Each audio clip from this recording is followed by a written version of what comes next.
No birth certificates, no immigration records, no official documentation.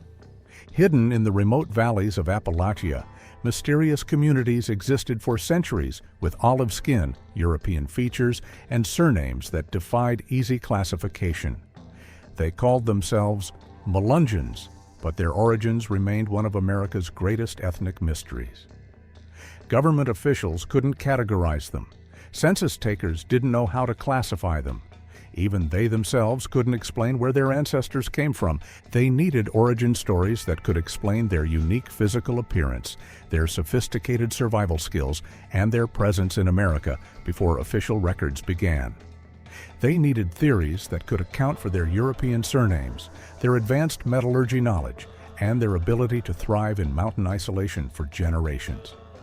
They needed explanations that could reconcile conflicting DNA evidence, fragmented historical records, and cultural practices that seemed to connect them to distant Mediterranean lands. Every clue mattered. One overlooked historical document, one misinterpreted genetic marker, one dismissed cultural practice could hold the key to solving America's most enduring ethnic puzzle. The difference between myth and reality often lay in evidence that mainstream historians had never seriously considered. The researchers who have studied Melungeon origins for decades have developed theories that are more intriguing and complex than simple explanations.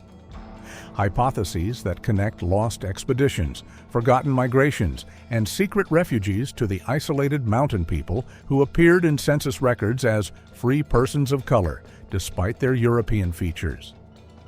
But which theories about Melungeon ancestry have the strongest historical foundation and genetic support? What forgotten voyages and lost colonies could explain their mysterious presence in pre-colonial Appalachia? Which DNA markers and cultural practices point to specific Mediterranean origins? And how do recent genetic studies challenge or confirm traditional assumptions about their heritage? Today we're examining the most compelling theories about Melungeon origins, explanations that could finally solve the mystery of America's most enigmatic mountain people.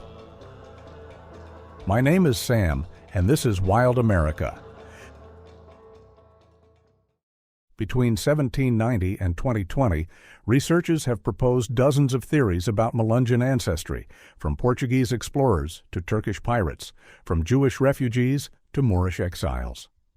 Modern DNA analysis has revolutionized Melungeon research, providing genetic evidence that supports some theories while completely debunking others, but the complete truth about their origins remains tantalizingly elusive. 1. The Portuguese explorer theory. The Portuguese explorer theory suggests Melungeons descended from Portuguese sailors who arrived in America during the early 1500s, decades before English colonization, establishing hidden settlements that survived through intermarriage with Native Americans and strategic isolation in mountain valleys. Portuguese maritime expeditions reached American shores much earlier than most historians acknowledge. Documented Portuguese voyages include expeditions by João Vaz Corte-Real in 1472 and Gaspar Corte-Real in 1501, with evidence suggesting Portuguese explorers established temporary bases along the American coast.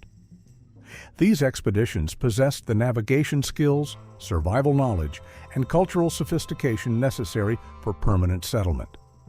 Portuguese sailors brought advanced metallurgy techniques, agricultural knowledge, and survival skills that would explain Melungeon communities' sophisticated capabilities. Portuguese explorers were renowned for their ability to establish successful settlements in challenging environments, from Brazil to Africa to Asia. Their expertise in metalworking, farming, and wilderness survival would have enabled thriving communities in Appalachian isolation. The surname evidence strongly supports Portuguese origins. Melungeon family names like Goins derive from Portuguese Goins, Mullins from Molina, and Collins from Colinas. These aren't random similarities. They represent systematic Portuguese naming patterns that survived centuries of cultural adaptation.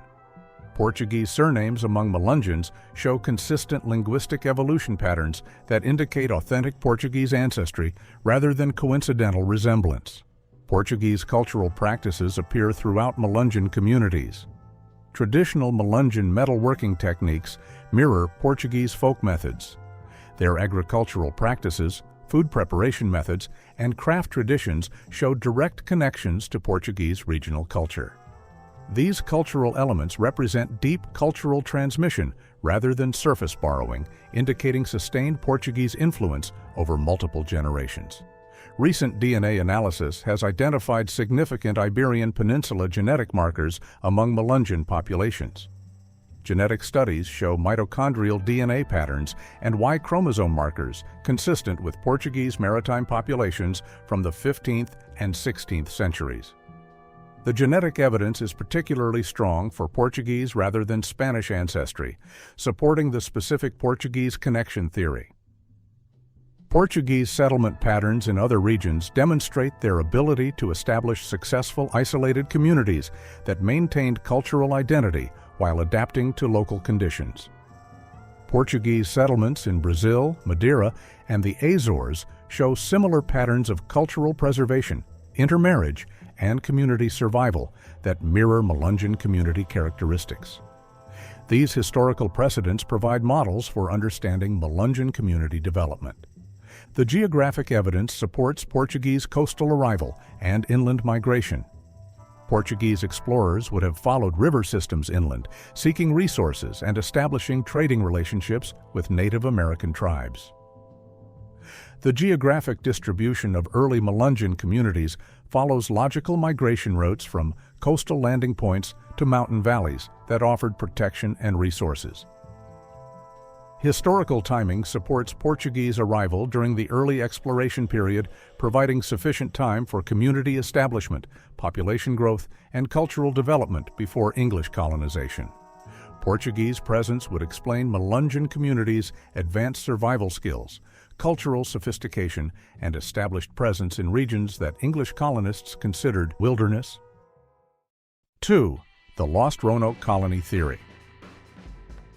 The Lost Roanoke Colony theory proposes that Melungeons descended from English colonists who disappeared from Roanoke Island in the 1580s, fleeing inland to establish communities in Appalachian valleys where they intermarried with Native Americans and developed the distinctive Melungeon population.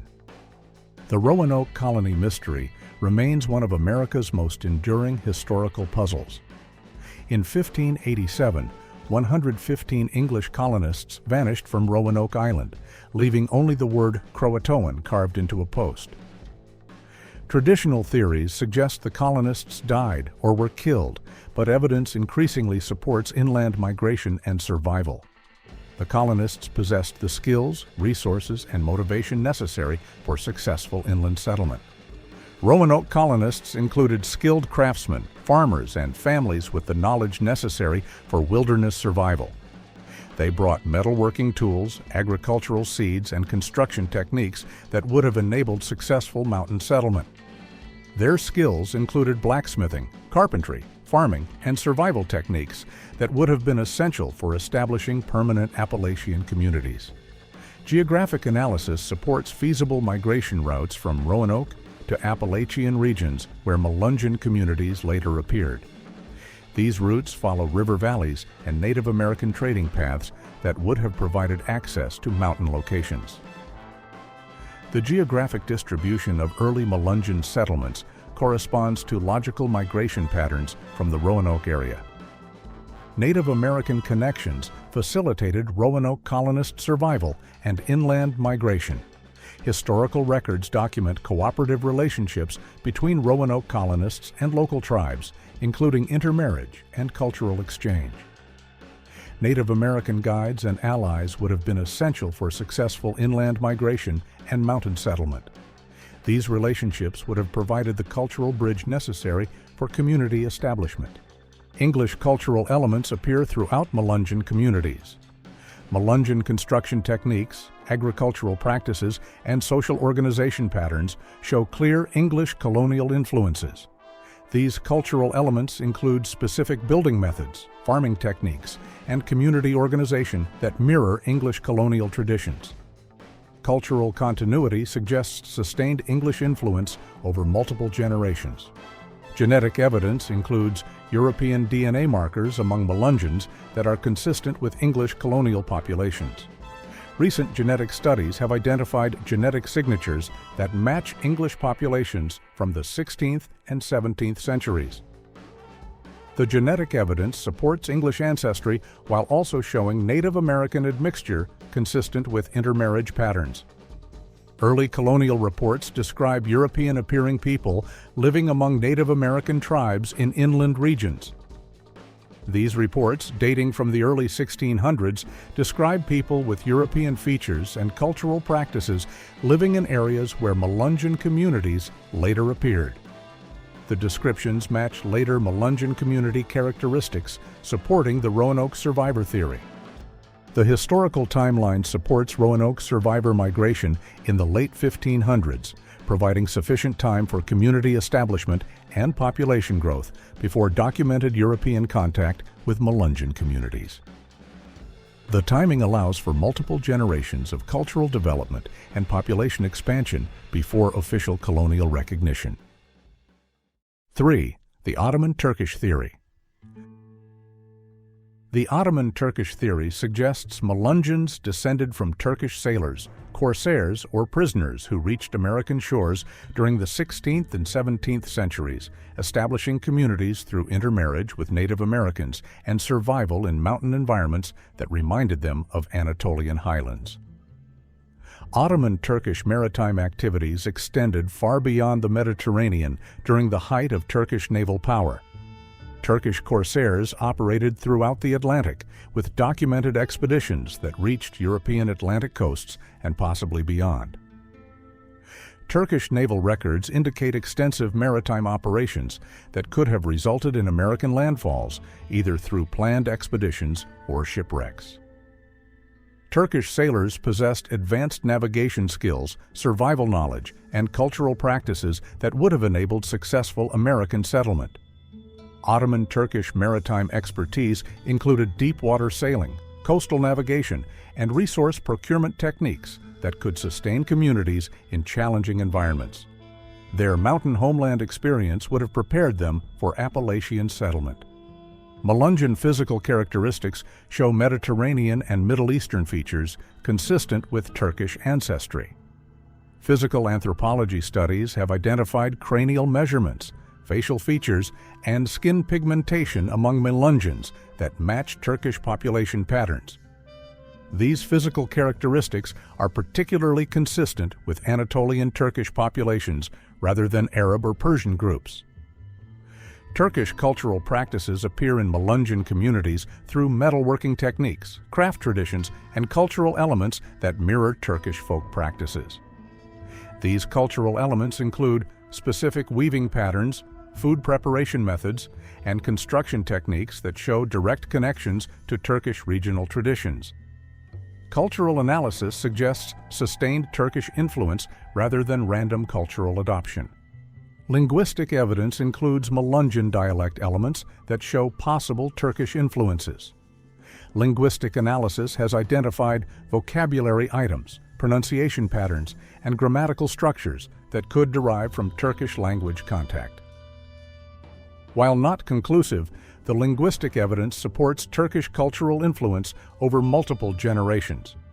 Genetic studies have identified Middle Eastern and Central Asian DNA markers among Melungeon populations that are consistent with Turkish ancestry. Recent genetic analysis has found Y chromosome markers and mitochondrial DNA patterns that match Turkish populations from Anatolia and Central Asia. The genetic evidence supports Turkish ancestry while also showing admixture with other populations. Turkish settlement patterns in other regions demonstrate their ability to establish successful communities through cultural adaptation and intermarriage. Turkish settlements in Europe, the Balkans, and North Africa show similar patterns of community development, cultural preservation, and population survival that mirror Melungeon community characteristics. These historical precedents provide models for understanding Turkish origin community development. Ottoman historical records include references to naval expeditions and corsair activities that could have resulted in American contact. While not definitive, Ottoman archives contain references to Atlantic expeditions and naval operations that extended Turkish maritime reach beyond traditional boundaries. These records support the possibility of Turkish-American contact during the exploration period. 4. The Sephardic Jewish refugee theory. The Sephardic Jewish refugee theory proposes that Melungeons descended from Spanish and Portuguese Jews who fled the Inquisition, establishing secret communities in remote American locations where they could practice hidden Judaism while maintaining cultural identity through intermarriage and cultural camouflage. The Spanish Inquisition created massive Jewish refugee populations during the late 1400s and early 1500s. Thousands of Sephardic Jewish families fled Spain and Portugal to escape religious persecution, with many seeking refuge in remote locations where they could practice their religion in secret. Inquisition records document extensive Jewish migration to distant lands where they could avoid detection and persecution. Sephardic Jews possessed advanced knowledge of navigation, international trade, metallurgy, and medicine that would have enabled successful American settlement. Jewish communities maintained extensive international networks, maritime knowledge, and survival skills that could have facilitated transatlantic migration and community establishment. Their expertise in metalworking, commerce, and survival would have been essential for mountain community development. Melungeon cultural practices include elements that mirror Sephardic Jewish traditions. These cultural elements include specific food preparation methods, burial customs, and religious observances that suggest hidden Jewish cultural continuity. Melungeon dietary practices, ceremonial traditions, and social organization patterns show connections to Sephardic Jewish cultural traditions. Surname evidence supports Sephardic Jewish origins through family names that show clear Jewish connections. Melungeon surnames like Collins derive from Cohen, Mullins from Molina, and Goins from Gomez, all common Sephardic Jewish names. These surname patterns suggest systematic name changes designed to conceal Jewish origins while maintaining family identity, a common practice among Inquisition refugees. Genetic evidence includes Middle Eastern and Mediterranean DNA markers among Melungeons that are consistent with Sephardic Jewish populations. Recent genetic studies have identified genetic signatures that match Sephardic Jewish communities, including specific markers that are common in Jewish populations but rare in other Mediterranean groups. The genetic evidence supports Jewish ancestry while also showing admixture with other populations. Sephardic settlement patterns in the Americas demonstrate Jewish ability to establish successful hidden communities that maintained cultural identity while avoiding religious persecution. Sephardic settlements in Brazil, Mexico, and the Caribbean show similar patterns of cultural preservation, religious camouflage, and community survival that mirror potential Melungeon community development. Early American reports describe unusual religious practices among some Appalachian communities that could be interpreted as hidden Jewish observances.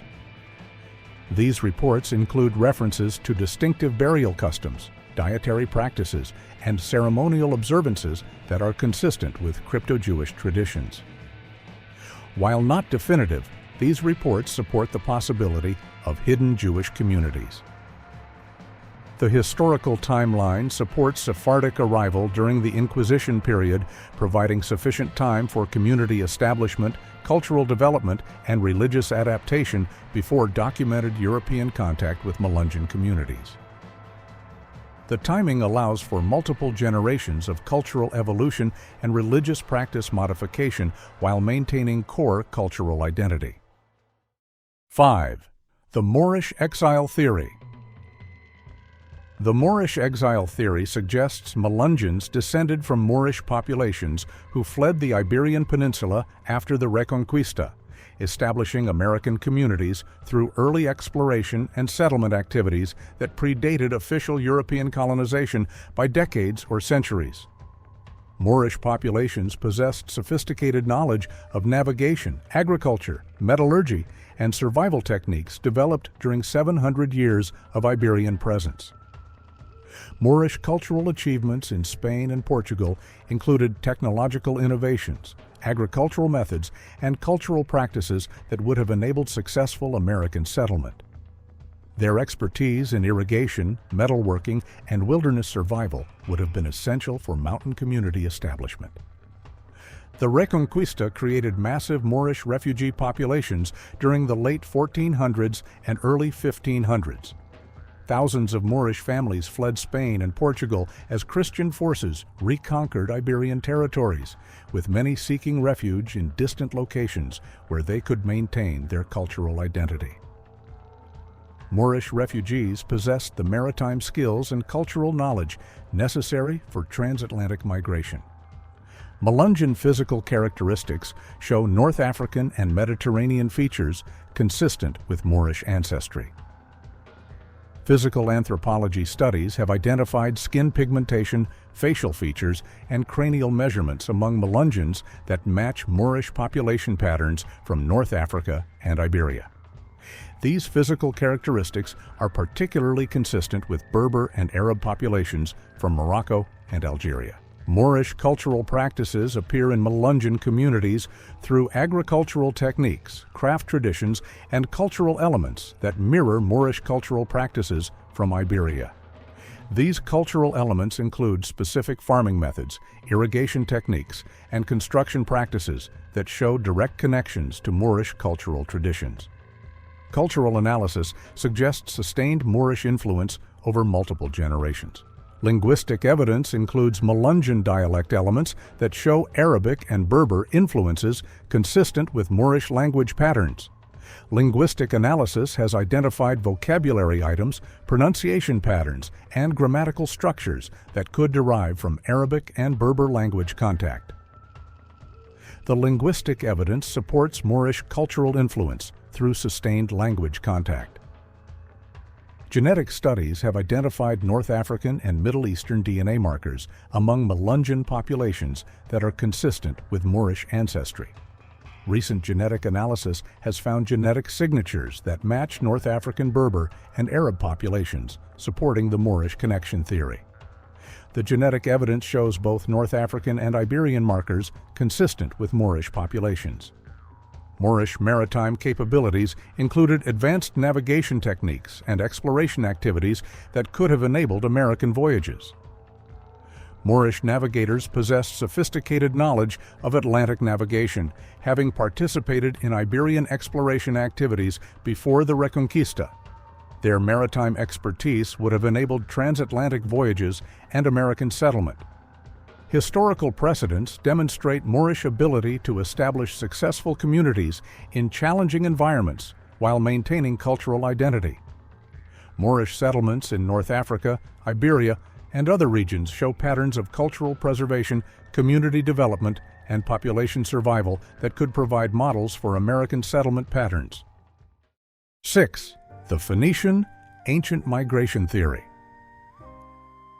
The Phoenician ancient migration theory suggests Melungeons descended from ancient Phoenician traders and explorers who reached America centuries or millennia before Columbus, establishing permanent settlements that survived through cultural adaptation and intermarriage with later arriving populations. Phoenician maritime capabilities far exceeded those of other ancient civilizations, with documented voyages throughout the Mediterranean, Atlantic, and possibly beyond.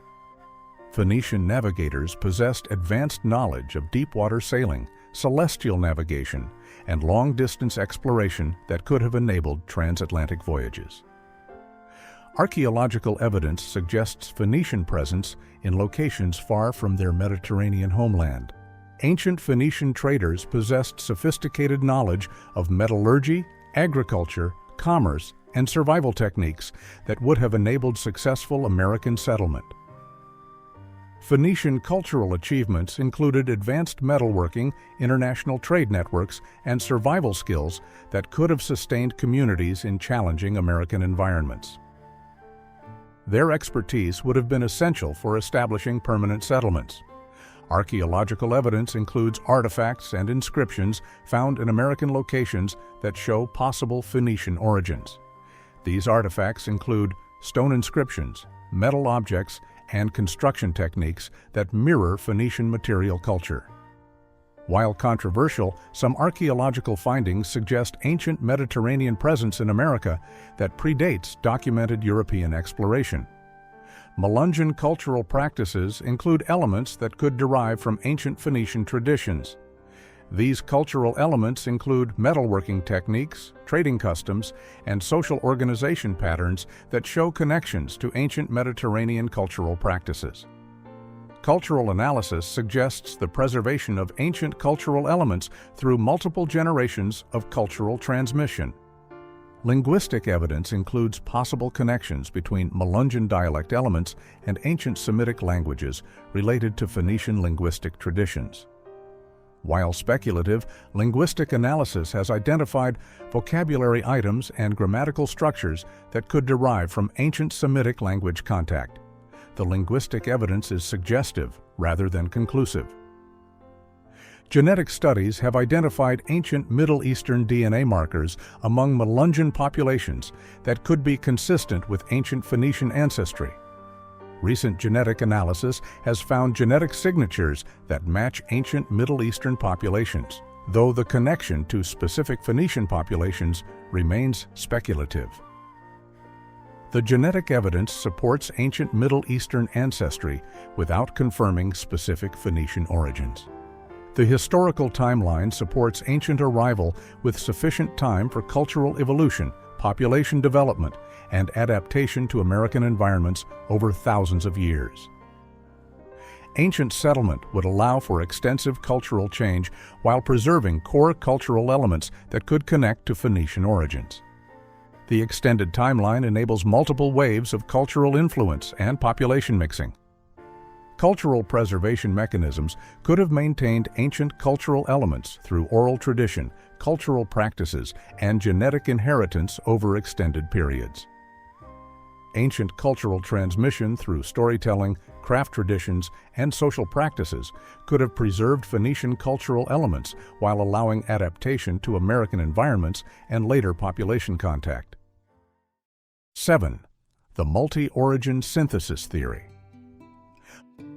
The multi-origin synthesis theory suggests Melungeons resulted from the convergence of multiple Mediterranean and European populations who arrived in America through various expeditions, shipwrecks, and migration events, creating a mixed population that combined Portuguese, Spanish, Turkish, Moorish, Jewish, and other ancestries. Multiple maritime populations possessed similar survival skills, navigation knowledge, and cultural practices that would have enabled successful cooperation and community establishment in American environments. These shared capabilities included deep-water sailing, metalworking, agriculture, and survival techniques that could have facilitated community cooperation among diverse populations. Common maritime culture would have enabled successful population mixing. Genetic evidence strongly supports multiple ancestral origins among Melungeon populations. Recent DNA studies have identified genetic markers from Portuguese, Spanish, Turkish, North African, Middle Eastern, and other Mediterranean populations within Melungeon communities. The genetic diversity suggests multiple source populations rather than single ethnic origins, supporting the multi-origin theory. Cultural synthesis among Melungeons includes practices and traditions that combine elements from multiple Mediterranean cultures. Melungeon cultural practices show influences from Portuguese, Spanish, Turkish, Moorish, and other Mediterranean traditions, creating unique cultural patterns that reflect mixed ancestral influences. Cultural analysis suggests successful integration of multiple cultural traditions rather than dominance by single cultural groups. Historical evidence supports multiple arrival periods and migration events that could have brought diverse populations to American shores. Maritime records indicate expeditions, trading voyages, and naval activities by various Mediterranean populations during the exploration period. Multiple arrival events would have created opportunities for population mixing and community establishment. Linguistic evidence includes Melungeon dialect elements that show influences from multiple languages, including Portuguese, Spanish, Arabic, Turkish, and other Mediterranean linguistic traditions. Linguistic analysis has identified vocabulary items, pronunciation patterns, and grammatical structures that suggest multiple linguistic influences rather than single language origins. The linguistic diversity supports multi-origin ancestry. Settlement patterns demonstrate the ability of diverse maritime populations to establish successful cooperative communities through intermarriage and cultural synthesis. Historical precedents in the Mediterranean, Atlantic islands, and other regions show successful community development among mixed populations with diverse cultural backgrounds. These patterns provide models for understanding Melungeon community development. Archaeological evidence includes artifacts and cultural remains that show influences from multiple Mediterranean cultures rather than single ethnic groups.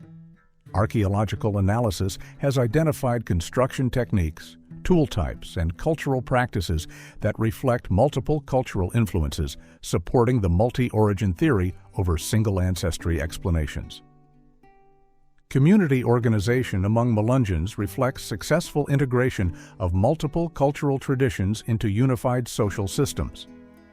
Melungeon social structures, leadership patterns, and cultural practices show evidence of cultural synthesis rather than cultural conflict, suggesting successful adaptation and integration of diverse ancestral traditions into cohesive community systems. Our people always said we came from across the water, but the stories were never the same, recalled Melungeon elder Vardy Collins in 1923. Some talked about Portuguese sailors, others mentioned Turkish pirates, and still others whispered about Jewish refugees' persecution. My grandmother used to say, we were a little bit of everything, sailors and traders and refugees who found each other in these mountains and became something new. Maybe that's the real truth about us Melungeons. We're not just one thing. We're all the forgotten people who made America home before America even knew we were here. The research we've explored demonstrates that Melungeon origins likely involve multiple ancestral populations rather than single ethnic sources. Modern DNA analysis continues to reveal new evidence about these mysterious mountain people, proving that American history includes forgotten migrations and lost populations whose stories challenge traditional historical narratives. My name is Sam, and this is Wild America. No schools, no teachers, no childhood as we know it. Out on the frontier, where survival depended on every family member contributing to the fight against starvation, exposure, and death, childhood was a luxury that few families could afford. Children as young as 5 years old were expected to master skills that could mean the difference between life and death for the entire family. There was no time for games, no room for mistakes, and no second chances for those who couldn't learn fast enough. They needed skills that could contribute to family survival from the moment they could walk and follow instructions. They needed knowledge that could save lives when adults were injured, sick, or absent. They needed capabilities that could turn children into productive family members who could shoulder adult responsibilities when circumstances demanded it. Every skill mattered. One child who couldn't perform essential tasks, one moment of incompetence during a crisis, one failure to master survival knowledge, and the entire family could face starvation, exposure, or death during the brutal frontier winters when every family member's contribution was essential for survival. The pioneer children who survived to adulthood had mastered skills that were more sophisticated and demanding than most modern adult capabilities. Knowledge that could turn 8-year-olds into competent hunters, farmers, and craftspeople who could sustain life in the wilderness. But which essential skills did pioneer children have to master before they reached adolescence? How did families teach complex survival knowledge to children who couldn't read or write? Which forgotten capabilities allowed children to contribute meaningfully to family survival from an early age? And what traditional training methods were so effective that they could turn children into skilled frontierspeople who could thrive in the wilderness? Today, we're exploring the essential skills that every pioneer child had to master, capabilities that proved more valuable than any modern education for survival in the American wilderness. My name is Sam, and this is Wild America. Between 1750 and 1900, pioneer families developed comprehensive childhood education systems that taught essential survival skills to children as young as 5 years old. These weren't simple chores, they were sophisticated skill sets that could turn children into productive family members capable of contributing meaningfully to frontier survival. 1. Fire making and heat management. The ability to create and maintain fire was the most fundamental skill that pioneer children had to master, as fire meant the difference between warmth and freezing, cooked food and starvation, light and dangerous darkness. Children learned fire-making techniques that were more reliable and efficient than modern methods, using only natural materials and traditional tools. Fire-making instruction began with understanding tinder preparation and fuel selection that would create reliable fires under any weather conditions. Children learned to identify and prepare dozens of different tinder materials, including birch bark, dry grass, pine needles, and fungus that could catch sparks and sustain flames. Tinder preparation required understanding moisture content, fiber structure, and ignition characteristics that made materials suitable for fire starting. Fuel selection and management taught children to identify and gather different types of wood and other combustible materials that would provide sustained heat and light. Children learned the burning characteristics of different wood species, including ignition temperature, heat output, and burn duration that made them suitable for different fire applications. Selection required understanding seasonal availability, moisture content, and storage requirements. Ignition techniques and fire starting methods taught children multiple ways to create fire using flint and steel, bow drills, and other traditional fire starting tools. Children had to master these techniques to the point where they could create fire reliably under adverse conditions, including wet weather, high winds, and emergency situations. Techniques required understanding spark generation, tinder ignition, and flame development. Fire maintenance and heat management taught children how to control fire size, heat output, and burn duration for different applications.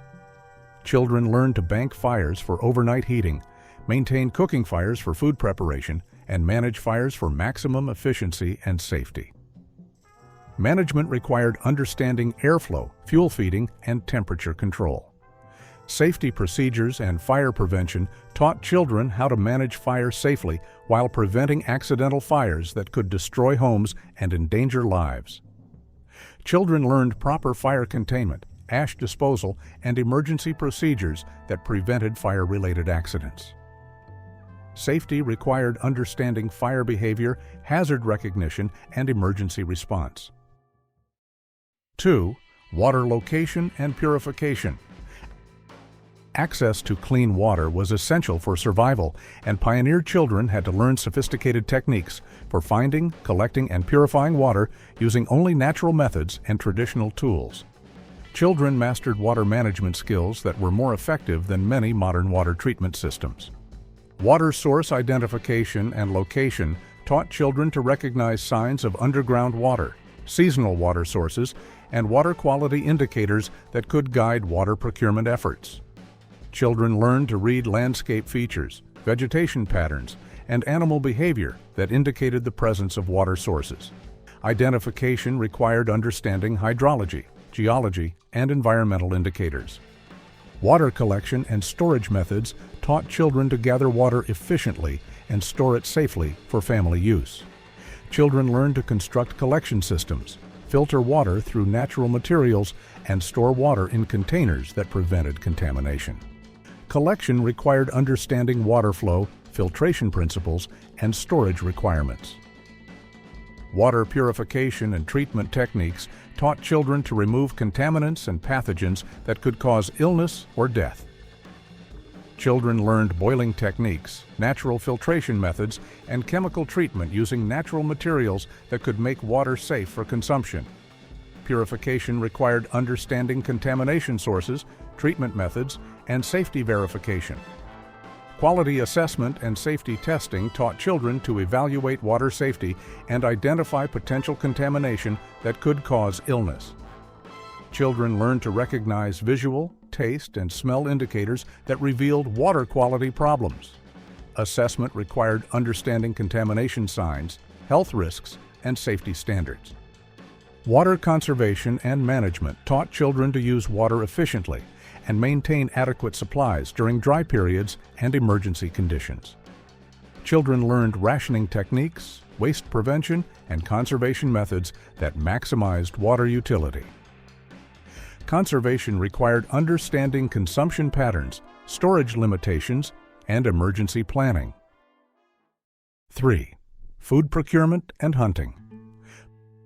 Pioneer children had to master food procurement skills that could supplement family food supplies and provide protein during times when stored food was inadequate. Children learned hunting, trapping, and gathering techniques that were more effective than modern hunting methods. Small game hunting and trapping taught children to capture rabbits, squirrels, birds, and other small animals that provided essential protein for family survival. Children learned to construct traps, use hunting weapons, and track small game using traditional methods. Hunting required understanding animal behavior, habitat preferences, and seasonal patterns. Fishing and aquatic food procurement taught children to catch fish, gather shellfish, and harvest other aquatic foods that provided protein and nutrients. Children learned to construct fishing equipment, identify productive fishing locations, and use various fishing techniques. Fishing required understanding fish behavior, seasonal patterns, and aquatic ecosystems.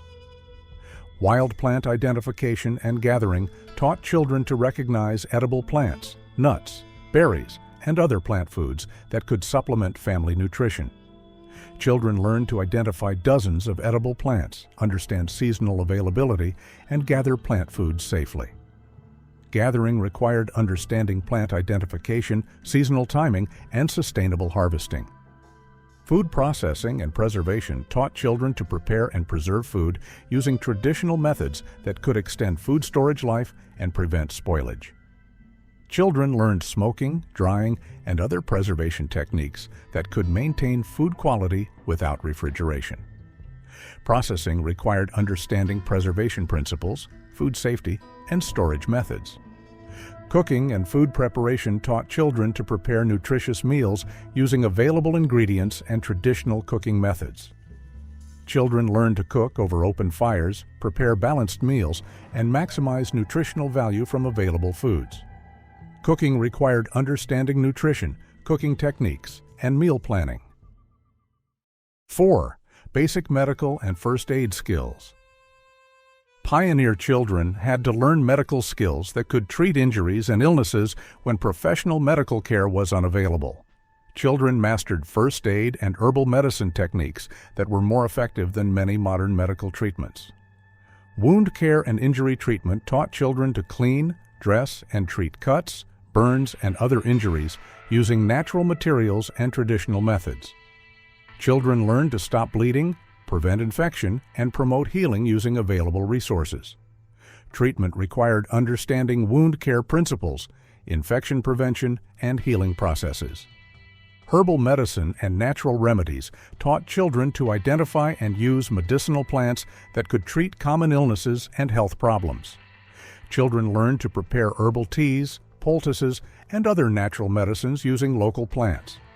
Medicine required understanding plant properties, preparation methods, and dosage guidelines.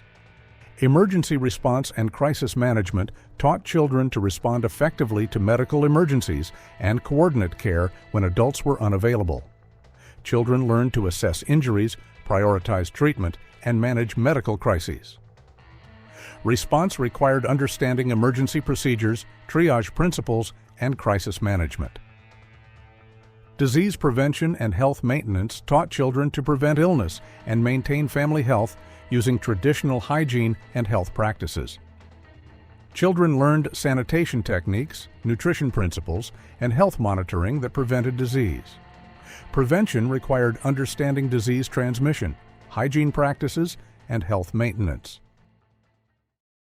5. Tool making and equipment maintenance. Pioneer children had to master tool-making and maintenance skills that could create and repair essential equipment using only natural materials and traditional techniques. Children learned metalworking, woodworking, and other crafts that were more sophisticated than modern manufacturing.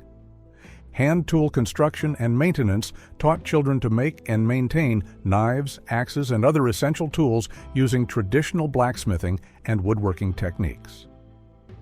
Children learned to forge metal, shape wood, and create tools that could perform essential tasks. Construction required understanding metallurgy, woodworking, and tool design. Weapon making and maintenance taught children to construct and maintain hunting weapons, defensive weapons, and other equipment needed for protection and food procurement. Children learned to make bows, arrows, and other weapons using traditional methods. Making required understanding weapon design, material properties, and construction techniques. Household equipment and furniture construction taught children to build furniture, containers, and other household items using traditional woodworking and construction techniques. Children learned to make chairs, tables, and storage containers that met family needs. Construction required understanding design principles, joinery techniques, and material properties. Repair and maintenance techniques taught children to fix broken equipment and maintain tools in working condition using available materials and traditional methods. Children learned to sharpen tools, repair damage, and maintain equipment functionality. Maintenance required understanding tool mechanics, repair techniques, and preventive care. 6. Agricultural and livestock management. Pioneer children had to learn farming and animal husbandry skills that could produce food and other essential resources for family survival. Children mastered agricultural techniques that were more sustainable and productive than modern farming methods. Crop cultivation and garden management taught children to plant, tend, and harvest crops using traditional farming methods that maximized food production. Children learned soil preparation, planting techniques, and crop care that produced reliable harvests. Cultivation required understanding soil science, plant biology, and agricultural techniques. Livestock care and animal husbandry taught children to raise and care for cattle, pigs, chickens, and other animals that provided food, materials, and labor. Children learned feeding, breeding, and healthcare techniques that maintained productive livestock. Care required understanding animal behavior, nutrition, and health management. Food preservation and storage taught children to preserve and store agricultural products using traditional methods that prevented spoilage and maintained food quality. Children learned smoking, drying, and other preservation techniques that extended food storage life. Preservation required understanding food science, preservation methods, and storage techniques. Seasonal planning and resource management taught children to plan agricultural activities and manage resources across growing seasons and annual cycles. Children learned crop rotation, resource allocation, and seasonal timing that optimized agricultural productivity. Planning required understanding seasonal patterns, resource limitations, and production cycles. 7. Shelter construction and maintenance. Pioneer children had to master construction skills that could build and maintain shelters using only natural materials and traditional building techniques. Children learned construction methods that were more durable and efficient than modern building systems. Log construction and cabin building taught children to select, prepare, and assemble logs into durable structures that could provide protection from weather and other hazards. Children learned notching, fitting, and assembly techniques that created strong, weatherproof buildings. Construction required understanding structural engineering, material properties, and building techniques. Roofing and weatherproofing taught children to construct roofs and weatherproof buildings using traditional materials and techniques that provided protection from rain, snow, and wind. Children learned thatching, shingling, and other roofing methods that created waterproof protection. Roofing required understanding weather protection, material properties, and construction techniques. Foundation and structural systems taught children to construct foundations and structural elements that provided stability and support for buildings. Children learned excavation, stone laying, and other foundation techniques that created stable building bases. Systems required understanding structural engineering, soil mechanics, and construction principles. Maintenance and repair techniques taught children to maintain buildings and repair damage using traditional methods and available materials. Children learned to identify problems, perform repairs, and maintain structural integrity. Maintenance required understanding building systems, repair techniques, and preventive care. 8. Navigation and wilderness survival. Pioneer children had to learn navigation and wilderness survival skills that could guide them safely through unknown territory and help them survive when lost or separated from family. Children mastered navigation techniques that were more reliable than modern GPS systems. Natural navigation and direction finding taught children to determine direction and navigate using natural indicators like sun position, star patterns, and environmental features. Children learned to read natural compasses and navigate without instruments. Navigation required understanding astronomy, geography, and environmental indicators. Landmark recognition and route planning taught children to identify and use natural landmarks for navigation and route finding. Children learned to recognize distinctive features and plan travel routes that used reliable landmarks. Recognition required understanding terrain features, landmark characteristics, and route planning. Emergency shelter and survival techniques taught children to construct emergency shelters and survive in wilderness conditions using only natural materials and basic tools. Children learned shelter construction, fire making, and other survival skills that could sustain life during emergencies. Techniques required understanding survival principles, shelter construction, and emergency procedures. Weather prediction and environmental awareness taught children to predict weather changes and understand environmental conditions that affected travel and survival. Children learned to read weather signs and understand environmental patterns that influenced safety and survival. Prediction required understanding meteorology, environmental science, and weather patterns. 9. Leadership and family responsibility. Pioneer children had to develop leadership skills and accept family responsibilities that prepared them to manage households and lead families when they reached adulthood.